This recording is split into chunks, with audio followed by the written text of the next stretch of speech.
Hello, welcome to the American Business Podcast. I'm Kevin Deveji, your host. Thank you very much for being with us. Thank you for sharing your time with us on this beautiful Friday. Well, I'm excited because we just got our first 6,000 subscribers on YouTube. So this is a great day. We celebrate it and we truly appreciate your support. I know we're going to have many more 6,000 subscribers with your help and support. I'm very confident and we are 100% motivated with your help and support because your support shows us that we are on the right track, and that basically helps us bring more educational business content for you.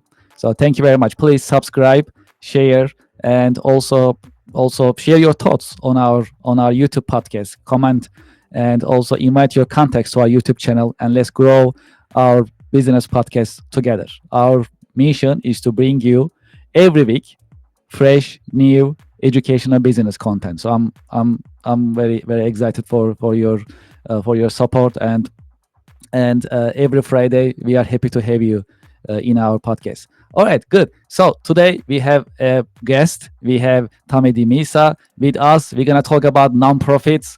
Yes. So Tommy is great. He has great energy all the time, and I truly appreciate his presence today. Tommy, welcome to the podcast. Well, thanks for having me on the podcast, brother. I appreciate it, man. And I'm sorry if we got started a little late. I've done two recordings myself today. I did Philanthropy and Focus this morning, and then I did a new thing called Cool Collabs, which maybe we'll talk about today. Yes, So I yes. was running late. So on me, everybody. Good morning, good afternoon, and good night. What's going on, brother? All right. Thank you very much for being with us. Appreciate it.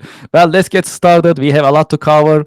So I'm excited to talk about nonprofits with you. That is your expertise and you are very active, which I'm also starting to be more active with your help and support too. Thank you so much in advance. So as a start to our audience and to our listeners, would you please introduce yourself? Sure, absolutely. So my name is Tommy D. I've been Tommy D since I'm like 2 years old. My real name, full name, Tommy Dimisa, D-I capital M-I-S-A. So if you're looking for me on LinkedIn or social media or whatever, I don't know if Googling Tommy D is going to get you there, but I'm one of the partners in Vanguard Benefits, Kevin, which is an employee benefits agency. So we work with nonprofit executive leaders as well as leaders of for-profit businesses to help them utilize employee benefit strategies to attract and retain talent. My two partners and I and our support team are very focused on that Hall of Fame employer. That's what we call it because we have a new program, Vanguard Benefits Hall of Fame Employer Awards, which are going to be coming out pretty soon. But we're always focused on employers who want to be that Hall of Fame employer, talking about culture, talking about benefit plans, and really putting their best foot forward to attract and retain talent. And we talk about culture a lot with our organizations, and often that connects with the nonprofit sector. But I host Philanthropy and Focus, the show that just hit 206 episodes. Every week, it's another nonprofit organization. I host hashtag Ending the Stigma Together, KD, because I told you we got to end the stigma. We got to normalize the conversation that it's okay not to be okay. We all have trauma that we're working through. It's okay to reach out. It's okay to get support. So that show. Then we do Long Island Changemakers, which I got to get you on that show in studio. And there's the Professionals and Animal Lover show. A lot of content out there, but you just said 6,000 subscribers on YouTube, man. If anybody's teaching anybody anything, it's you teaching me, man. I got some stuff to learn, brother. Thanks for having me here. My I'm pleasure. always fired up to just have conversation and talk about what's going on in the world. So thank you. Yeah, well, I thank you. Thank you very much. Well, great. Well, so I know you are very active in business world as well as in nonprofit world. I'm actually very curious. I'm sure also our audience they're also curious as well. How did you start your career? So when I was a bartender while I was going through the end of high school and into college. I started tending bar when I was like 18, and and then I was looking. I always knew I had this personality, right? So I was always outgoing and connecting with people. So when you're at that, when that's who you are, people go, "You got to be in sales, man. You should go into sales." So originally when I came out of college, I went to work for the big payroll company called ADP, Automatic Data Processing. That goes back 22 years ago. And during that time, I didn't know networking. I didn't know anything. I said, well, Kevin does this and John and Susie do that. We should all sit down and work together. I didn't know it was called networking. I just thought that was called, like, I don't know, common sense. So let's all be together, right? During that time, those early days, I met my two business partners, Vince Blasi and Ed Probst, who were running what was called Vanguard Insurance Agency at the time on Bell Boulevard in Bayside, Queens. We met through the Bayside Business Association, and now 23 years later, 22, 23 years later, whatever it is, we are partners in this business. and I'm on the board of the Bayside Business Association, and Ed Probst is the president of the board. So things come full circle. For many, many years, we said we'd work together, and that happened a number of years ago. So that's kind of like the trajectory. Then, if you really want to know how we got into the nonprofit world, I sort of look back, Kevin, and try to figure out how that all happened. And there's like 2020, right? Hindsight's 2020, and you can kind of put the pieces together after the fact. We have a family foundation in memory of my cousin Linda called the Lindy Lou Foundation.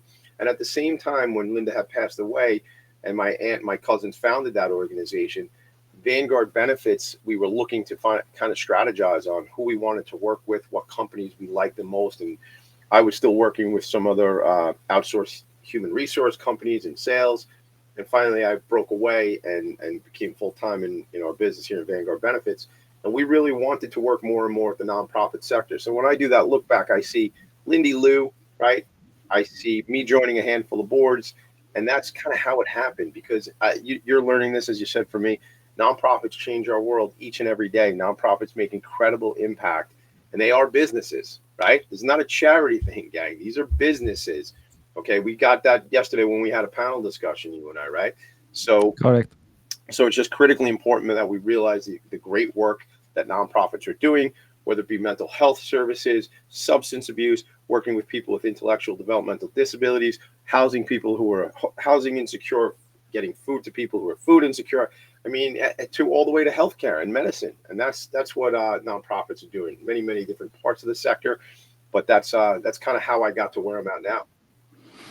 Well, so you are the nonprofit connector, Yes. and you are very familiar with nonprofit industry in general. So, based on your observation and experience, what are the major challenges in nonprofit industry today, and how they can overcome those challenges, you think? Yeah. So, the thing about being the nonprofit sector connector is that I do know some things, Kevin, but what's more important is I know many people. So when I don't know when I don't have an area of expertise, certainly I'll give you an example. I was connected to somebody recently and they had some questions, and I said, you know what? This is not really an employee benefits question. It's not even a Tommy D networking question. This is a legal question. That's when I was able to bring a colleague of mine, David Goldstein, partner to Tillman Ballin, who's one of my co-founders of the Nonprofit Resource Hub, right? So David then was able to make other connections for other partners of ours, right? Shout out to my buddy Ken Serini and Associates, the Imagine Wars, another co-founder of ours at the Nonprofit Resource Hub. For me, I think the challenges that I see nonprofits up against is a couple that really stand out to me.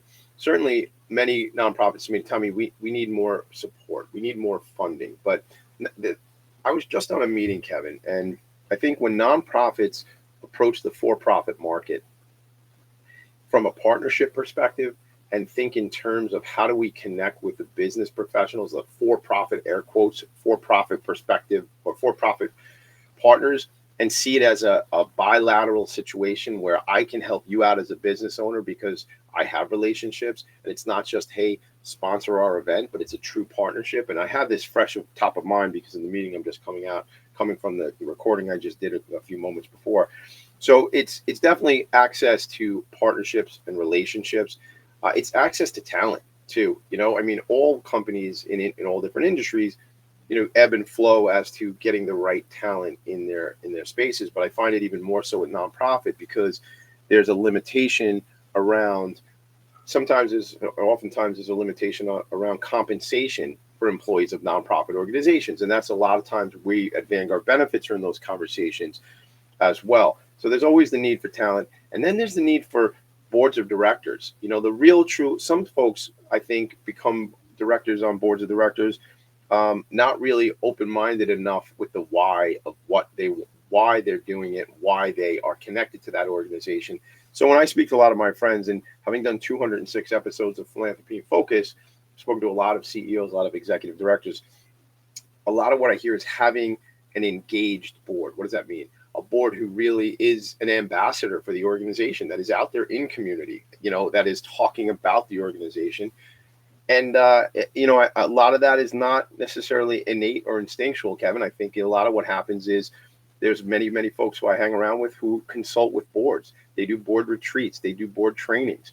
Because, when I sit on a board of directors, my why Why I'm connected to that organization may be different than my colleagues, but at the end of the day, the mission is the same. So how do I align my why and my connection to my community, to people that I want to bring to that organization? And how do I tell those stories? It's all about storytelling, Kevin. I mean, that's what we're doing here right now, right? Yes. And this is one of my favorite stories to tell, baby. My story. So thank you again. I hope somewhere in there was the answer to your question. Yeah, absolutely. Yeah, that's definitely. Also, that brings me to another question, which is about your work. So you know, I know you are very passionate, and I can see it, I can sense it, which is great. So, what are the most challenging and exciting part of your work? Yeah. Well, thanks for asking that. As many of us know here, in the States, and I get the impression with all these followers, this is probably all over the world. So hello world, I'm Tommy D. But I think, here in the States, especially, many employees get their benefits. What do I mean? Their health insurance and their ancillary benefits from their employer. And unfortunately, health insurance here in the States can be expensive. And where I operate from, I'm out on Long Island, part of New York, and the health insurance rates can be pretty costly. We get into conversations with both our employers and the employees in our groups, and some of these, because we do one-on-one education for the employees, some of these conversations, Kevin, to be completely real and candid with you, can be very emotional, because what it costs to insure your family could cost as much as somebody's rent or their mortgage. And we're talking about somebody's family and their health and their livelihood and how all this relates to the budget that they can afford. One of the challenges we see is employers are trying to keep up with the rising cost of benefits and not have to push too much of that cost on their employees, because it is expensive. And if I am a candidate to go work somewhere, I have to look at what I would say total compensation from my background. We talk total compensation, right? So you look at a lot of the employers that you're asking me challenges. The employers have the challenge of these rising costs, and then the employees are also affected by it. So it's real stuff. And listen, we have a couple hundred groups that we work with. We're constantly in growth mode as an agency, Vanguard Benefits, and we're always looking to find ways where we can help organizations, nonprofits, and for-profits stabilize their cost around their benefits, and at the same time still being able to offer appropriate benefit solutions to their clients, to their employees. Let's focus on nonprofits a little bit more. Um, can you share some of the active nonprofits and their missions with our audience, just to Sure. put the word out? I mean, some of them I had the pleasure of working and meeting actually yesterday Yeah. during the event that we joined Yeah. together, and I'm sure there are many more. So Yeah. if you like to, share some of them, Oh my God. promote some of them. Let's just, Yeah. let's just do Yeah. it. That's like saying to me, "Hey, Tommy D, which is your favorite kid?" You're putting me in a really difficult position here. But I'll do it. I'll do it this way. I'll shout out. Thank you. We just did a discussion yesterday. Thank you to Eileen Minogue from Book Fairies. They have put 5 million books in the hands of children here that need books. Thank you for Katie McGowan over at Horseability. I'm on the board of directors of Horseability. We do equine therapy, hippotherapy, right on the campus. If you're local, campus of SUNY Old Westbury College, that's my alma mater, here on Long Island. And shout out to Paul Pachter, who is the CEO of Long Island Cares, who was on our panel discussion yesterday. Yes. I mean, hundreds of thousands of pounds of food that are getting transported and brought into the hands of people who need need food. But I think of organizations. I sit on the board of Spirit of Huntington Art Center, where I think I connected you with, or I want to connect you with. They have an Artworks program, and the Artworks program is all about individuals with intellectual developmental disabilities getting access to learning about website design, social media. They do, for Vanguard Benefits, they redid our mission, vision, value. They redid our website. They redid our logo. Check out the hoodie. They redid all this stuff for us. And my team, our outsourced marketing team, is a team of neurodiverse individuals, which is just what I want to talk about. We're talking about accessibility for everybody, because it's empowering for us to have jobs and careers and things to do in the world. I mean, others that I could mention, I tend to end up hanging out in the space with individuals with intellectual developmental disabilities, organizations that serve that part of our community, and certainly in the I mentioned hashtag ending the stigma together. Got to say things like shout out to like Transitional Services for New York, TSI NY. They serve 5,000 individuals with serious and persistent mental health issues in New York State. New York City, the 5 boroughs of New York City. there's so many, Kevin, and there's so many to recognize. Cerebral palsy in Nassau County, Rise Life Services, serving that DD population. The thing I say is like, and I brought it up on a call this morning, and actually, one more. No Matter What Foundation had them on philanthropy and focus this morning. They help people get access to uh, rehab, sober living, and give people the connections and relationships and support they need when somebody's going through substance abuse issues. You know, the nonprofit sector, I think in New York City alone, there's 38,000 nonprofit organizations. I mean, there's so much work that gets done by the sector, and it's really not spotlighted enough. And I'll tell you something, out here on Long Island and in New York City, we have the Long Island Imagine Awards and the New York City Imagine Awards. Shout out to Ken Serini, who founded those awards. The Imagine Awards actually themselves are now a nonprofit organization. And there's just so much work done to shine that light on the sector. And that's what I try to do as well with my programming and the relationships and connections I build. Yes, absolutely. I mean, thanks to your passionate work as well as nonprofits, efforts, a lot of good things are happening. Also that affects me in a positive way as well. That I also definitely appreciate it. That's definitely something that I like to promote more in our podcast as well in the future. Promoting nonprofits as well as putting the word out in terms of their mission and their activities. Well, I like to shift our conversation to AI. So that's a popular subject. I know we can talk about it for hours, days, and maybe even longer. But well, let's look at it together. And I like to take your learn about your insights. So how AI will change nonprofit industry in general, and in terms of nonprofits, what type of challenges do they have to adopt AI technology, you will say? Yeah. I'll do the best I can with this question because this is not exactly my zone of brilliance. But I will tell you this: I saw a video on Instagram or somewhere the other day, and it was Mark Cuban saying, like, if you're of a certain age right now, you should be spending 50, 60 hours a week just diving into this, just like if you have all the time in the world at a certain age, just learn this stuff. This is it. It's happened. The cat's out of the bag. I know some folks, and I've been one of these folks who has felt this is a scary situation, man. Is this going to be Terminator 2? Is this going to be like, what do we have? What's the future of this? Are the machines going to take over? All that kind of stuff. And I watched some stuff, over the last maybe year and a half that Elon has talked about, and in many interviews where he's shows very concerned and has major concerns about the implications of what this is all about. Look, I'm on ChatGPT the other day, brother, and I'm typing in some stuff, and I'm like, this is unreal. Like all these ideas like that it can spit. It's like having a teammate, like having a partner. Like I can play ideas off of, and I am like a novice would be like top level I'm at with doing this stuff. But if I could type in different things, like I'm looking for ideas to do some topics for social media or whatever, and it's, I mean, and that is probably just shows how little I know about this information, because there's much more that you can do with these tools. I think you're asking me, about the challenges for nonprofits. I think it's probably like a challenge of anything else that comes out that's new. How do I incorporate this now into what I'm already doing? I'm overwhelmed. I'm the executive director, the CEO. So I also have my hand in fundraising. I have my hand in human resources. It's like, Kevin, I say all the time, is the juice worth the squeeze? Right? So it's got to be a thing where I got to take my focus off of this, whatever this is, running my operation, running my business, to go over here and learn this. I don't think we got a choice, to be honest with you. The juice is going to be worth the squeeze, but you got to. I'm 47 years old, man. I remember being 37 and 27 and be like, yeah, man, I write my notes in a book, and I'm not, and I still do. But like, I had a manager one time who was like, Tommy D, you got to like embrace the technology and sort of lean into what it can do for you.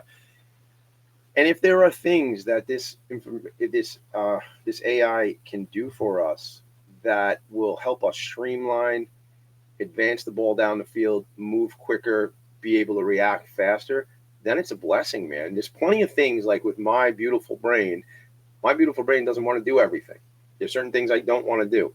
And if I can outsource that to the AI that handles some of that stuff, whether it be administrative tasks or just sparking some ideas or helping me tweak something I'm writing, Kevin, I'm all about it. So I think the challenge you ask, what is the challenge? I think the challenge is I don't know what I don't know in these scenarios for the leaders of these organizations. How do I even start? You know, so I believe it's how do we get started in that? Maybe you have more insight. I mean, this is your world. So what are your thoughts on how does somebody start to get in there? Because you gotta do it. It's not optional anymore. It's absolutely correct. I mean, yes, just like you mentioned, I mean, AI and enterprise software is one of my expertise areas, and I definitely, concur. That's a challenge. That's something that many businesses they try to explore, understand. So eventually, the main idea is to start from somewhere as small as possible. I will say with baby steps. Yeah. So then start exploring and experiencing slowly with some of the functionalities in your company as simple as possible. Then you are in it. Then from there on you can expand it definitely. So Yeah. that's a that's a way to start. Yeah, you got to do something, right? Just do something. Like just Correct. yeah. Correct. Don't just isolate yourself. I mean, don't turn your back to the technology or what is coming. So as businesses, as same for nonprofits, so I'm sure, is to this evolution, right? So businesses evolve, people, humans evolve. So it's a change, and we cannot stop it, and we don't have to. We can just adapt to it, and then we can just make our life better. Because when we look at like decades ago, how our lives were, how it is right now, I mean, that is the result of that evolution, that adaptation that we have, and that's what we are good at as humans, right? We really adapt and move forward. So in that sense, this is a great opportunity for humanity. That's for sure, to I think make it's our a life great way. better. Yeah, just a great way to frame that too. It's you're looking at it from such a positive lens as it's a great opportunity Mhm. for us to lean in and take advantage of learning something new. And once you're in that paradigm, right, it might feel uncomfortable at first, but I don't care if you're 57 or 67 or 87 or whatever, we can still learn things. The guy who I True. watch a lot of, who's very popular in this space, is Gary Vaynerchuk, and he talks a lot about this stuff. It's just like doesn't matter how old you are, do it. Learn something. You want to do the thing, just do the thing. I mean, that's that whole lens that you talk about being adaptable and evolving. That's called life, right? I mean, Yes, yes, gonna be the absolutely. same. It's not gonna be the same like it was anymore. Yes, yes. So I like to shift our conversation to predictions, right? So, well, so uh, how you think is going to be the? I'm going to make it a little bit more focused on the nonprofit industry as well as the reach of nonprofits. So how is going to be the future you think for nonprofits in to 2025 and beyond in terms of their functions in the society, and how are they going to evolve you think moving forward? Yeah. Wow, that's a very important question, and it's a big question. And what I would say is, right now, you know, to be very focused on where we are historically, there are some challenges for our nonprofit sector here in the States, and there's not exactly all the support for our nonprofits that is necessary. So, on a political landscape, there's going to be some back and forth. Certainly, I believe as somebody who sees what nonprofits do every day. My paradigm is that I know how important this work is on a consistent basis, and it's one of those things I don't know if I could understand the world without nonprofits. Some of us say, could you imagine a world without nonprofit organizations? If you had to think about that, Kevin, there's so many services that the sector provides that would not get provided. And I'm not sure who would pick up the slack. I really believe in my heart that the slack wouldn't get picked up, it wouldn't be done. So I think the more we can have that dialogue and tell the stories, and if I have anything to do with it, it'll be to continue to highlight the important work that gets done. And I think then we can see, and there's plenty of people who are already, in. There's plenty of us who already understand what this is, but we need to have more people. And I go to events all the time, 300, 400, 500 people in a room supporting an organization, supporting a nonprofit, supporting a mission.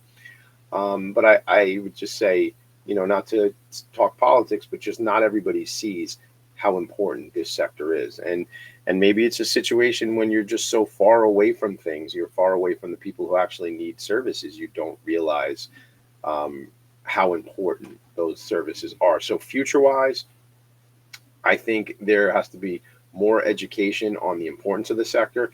Things like, at least locally here in New York, the New York City Imagine Awards, the Long Island Imagine Awards. I mean, selfishly, my show, Philanthropy and Focus, I plan on doing 5,000 episodes of that show. Why? Because I want to, and because there's more stories to tell. So I'm just going to keep doing that. So if I have anything to do with, and the people I hang out with, I think the future is going to be bright for the nonprofit sector. But it takes work, takes conversation. I mean, like you said earlier in the segment here, you said, I'm teaching you about the nonprofit sector. Great, I'm happy to do it, and I hope there's more KDs I'm going to teach them too. And it's just like, and then the thing about it is, it's the ripple effect, right? So the more Yes. you're bought into how important this part of the world is, you're going to be able to be an educator for people. I mean, with all the people paying attention to your show, just that I'm grateful to have this opportunity to come on here to talk about this stuff. So I see it as challenging, the future challenging, but certainly with sunny days out there for the sector.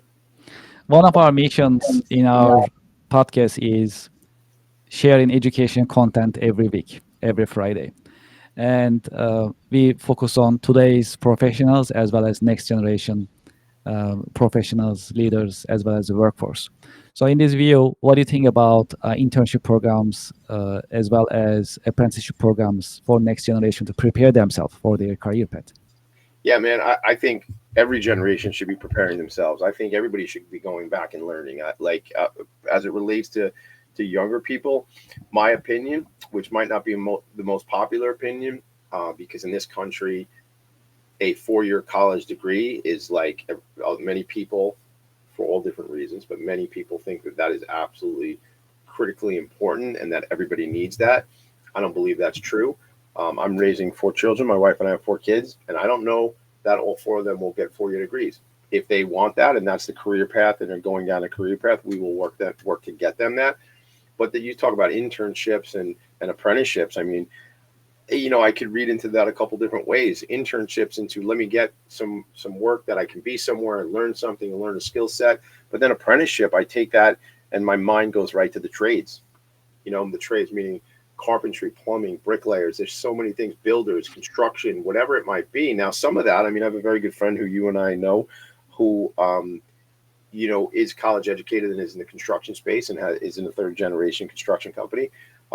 And there's plenty of people who make a wonderful living for their family and can provide for their family by going into one of the trade unions and doing work like that.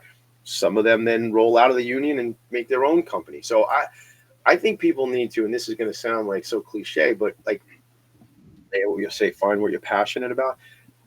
I'll say it like in my language, like find what you dig, man. Just find what you dig doing and figure out a way where you can make that where you're in your.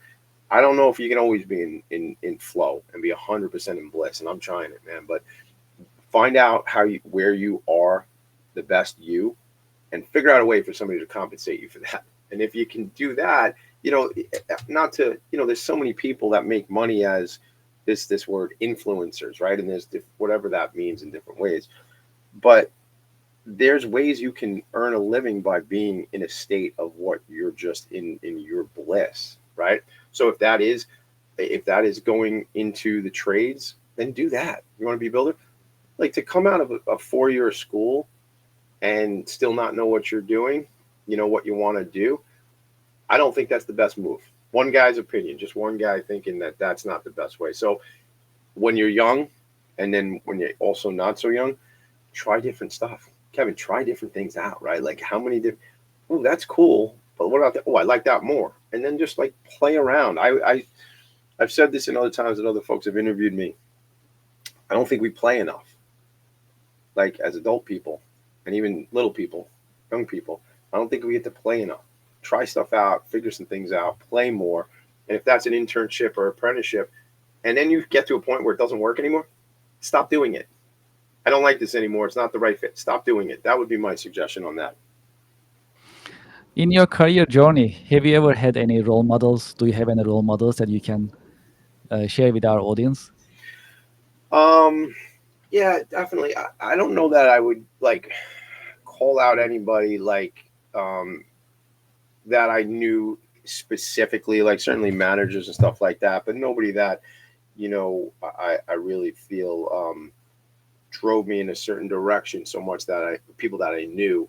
I go back to like Tony Robbins, listening to Tony Robbins stuff for like 30 years, and uh, Brian Tracy and Zig Ziglar. Now I would call them role models. I did not anybody I met in the flesh.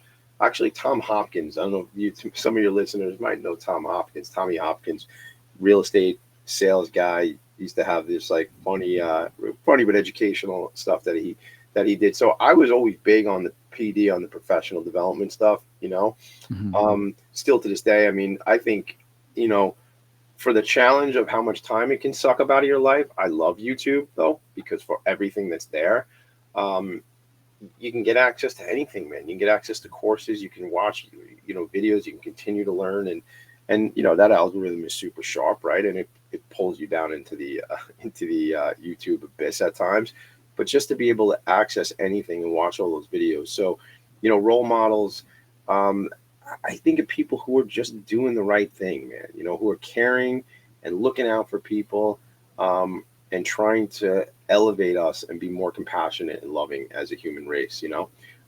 That's who. So, and you can find a lot of that if you look for it, and you can find the opposite if you look for that too, Kevin. And some for this whole day, I've been thinking about that thematically. Like, it's all there for you, whether you want the good or you want the bad. You can access it. You can see it. It's a choice every day we make. What choice are we going to be? Where do we want to be? And I tend to focus on listening to people that are doing really special stuff. Non-profit industry. When we go back to the non-profit industry, well, based on what I observe, it requires a lot of patience. You have to like serve in community. You like to interact with people, and I'm sure in the next generation workforce, our future basically. Uh, what would you recommend or suggest for next generation professionals if they are thinking about getting into non-profit industry as a career path? Yeah. I would suggest they do it if that is something they're into and they're looking for. That's one of the things that I like to ask my guests on my show. Like, tell me about people. My show is always about, okay. So I'll make an example. Yolanda Rabano Gross from Options for Community Living. What is your background? What drew you to the nonprofit sector?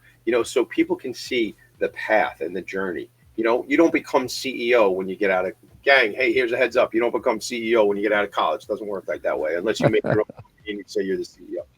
But it's that path, that career path. So I say anybody who wants to get involved in this work, go volunteer somewhere, right? There are plenty of courses you can take at the college level or otherwise. The other thing to go with your apprenticeship and internship thing, dude, many certifications and courses are so great, Kevin. There's so much there where you can just go get that thing. And I don't mean just for the plaque on the wall, but just so you have that knowledge base. You can do this. There's so much mini stuff, and it goes to, some of us who might have attention span issues. Those smaller coursework are definitely key. But if somebody wants to work in this space, go volunteer, go connect with different organizations. Every organization out there can use you, use your attention and your service. If you come to volunteer there, if you come to their gala, if you're local or if you're not local, hit me up, Tommy D at philanthropyandfocus.com, PHOCUS. Hit me up there because I'll connect you with different parts of the sector that might be interesting. And I would say go. It goes back to what I said before. Go play. Go try something. Go check it all out. There's so many, again, nonprofits, Kevin, like we talked about, are businesses. They have CEOs, they have chief financial officers, they have CIOs, information technology guys and gals.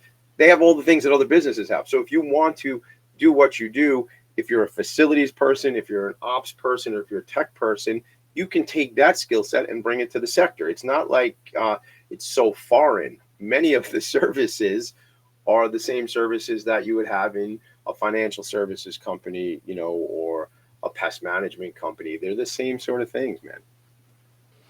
Well, before we end our episode, you just mentioned it, but I'd like you to repeat it if possible. Would you please share your reach out information with our audience? Yeah, absolutely. I mean, so a lot of different places to find me and reach me. Doing a lot of stuff on YouTube. So you can just type in Tommy Demisa, TommyDimisa. Check me out on there. Check out the other channel on YouTube's Ending the Stigma Together. Vanguard Benefits, VanguardBenefitsYou.com. And I love the Instagram stuff, and I love LinkedIn. So on Instagram, TommyD.NYC, and the Nonprofit Sector Connector on Instagram, and also Ending the Stigma Together on Instagram. Kevin, I'm all over the map. Google me, try to find me out. Yes. So whatever ways we can connect, I look forward to connecting with your community, Kevin, and the people that are out there. And if I can be a resource to people, I look forward to hooking up and chatting with you. Tommy, thank you so much for being with us on this beautiful Friday in your busy schedule. And also, I'd like to thank you for your service to nonprofit industry as well. Thank you. So truly appreciate it. Thank you for being with us. Absolutely. I'm grateful for your relationship we have and for the friendship. Thanks for having me. Yeah, that's my pleasure. It's my pleasure. And it's my treasure too. Thank you so much. Appreciate it. And to our audience and listeners, well, today you also learn about nonprofit industry from Tommy. And it was an educational conversation. There is a lot to learn about nonprofit industry, of course, but it was really exciting. To you also, again, thank you so much for your support. We just reached our first 6,000 subscribers on YouTube, and with your help and support, we're gonna have many more 6,000 subscribers and supporters. To us, that's a community, and we like to grow it. We like to put the word out. As you know, all of our episodes are educational. We focus on American business as well as international business practices. So please subscribe, like, and follow us on YouTube, and invite your contacts as well. Thank you very much for being with us, and looking forward to seeing you at our coming The American Business Podcast episodes. Thank you very much. Have a nice day.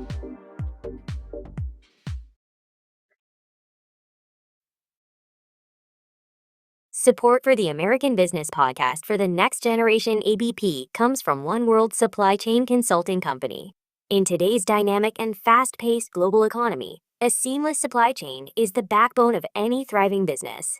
At One World Supply Chain Consulting, we bring real-world experience to the table, understanding the vital role that efficient supply chain and logistics management play in driving growth and profitability.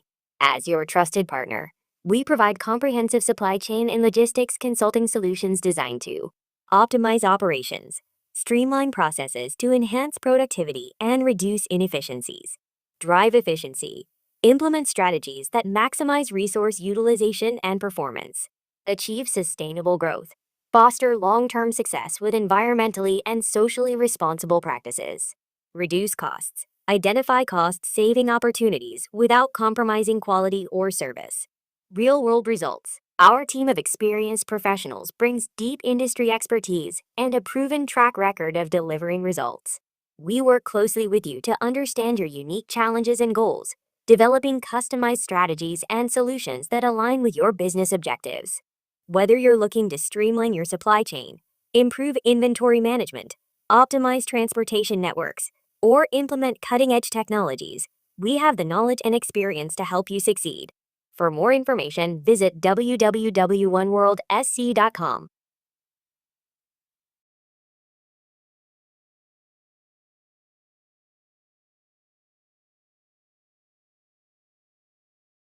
Support for the American Business Podcast for the next generation ABP comes from the Marvelous CRM software.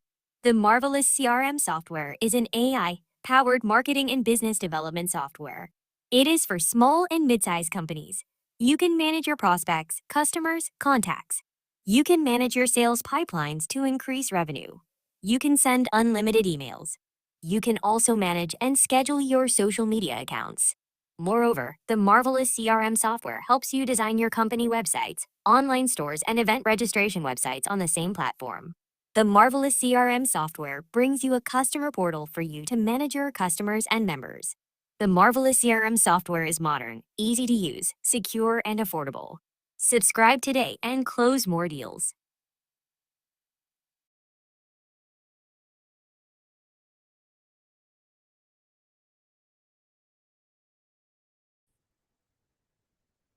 Thank you for watching the American Business Podcast for the next generation. Today, we are reaching our 6,000 subscribers on YouTube. And thank you very much for your support. Please subscribe, follow, and share your thoughts in our YouTube channel. Thank you very much, and looking forward to seeing you at our coming episodes. Thank you. Have a nice day.